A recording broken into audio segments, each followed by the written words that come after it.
இந்தியாவின் மத்திய உளவுத்துறையின் புதிய தலைவராக நியமிக்கப்பட்டுள்ளவர் யார்? ஆன்சர் மகேஷ் தீக்ஷித்.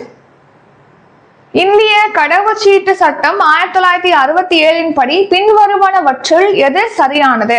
சோ இந்திய குடிமக்கள் மட்டுமல்லாமல் எந்த நாட்டின் குடியுரிமையும் இல்லாத நபர்களுக்கும் குறிப்பிட்ட சூழ்நிலைகளில் கடவுச்சீட்டு வழங்க முடியும்.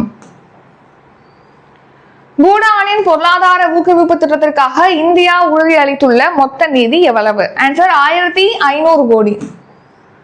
அமேசான் நிறுவனத்தின் தலைமை செயல் அதிகாரி யார்? Answer aunty Jassi. அந்தியோதயா அன்ன யோஜனா திட்டத்தின் முக்கிய நோக்கம் என்ன? ஆன்சர் வறுமை கோட்டுக்கு கீழ் உள்ள மிகவும் ஏழை குடும்பங்களுக்கு மானிய விலையில் உணவு தானியங்களை வழங்குதல்.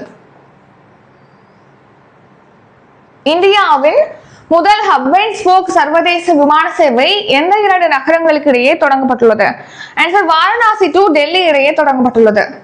தமிழகத்தின் அதிகபட்ச மின் தேவை எவ்வளவு மெகாவாட் அளவை எட்டியுள்ளது? 21,307 மெகாவாட்.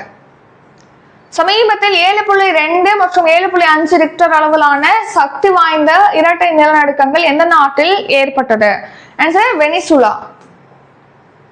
2025ஆம் ஆண்டு முதல் எந்த நாள் அரசியலமைப்பு சட்ட படுகொலை தினமாக கடைபிடிக்கப்படுகிறது? ஆன்சர் ஜூன் 25ஆம் தேதி.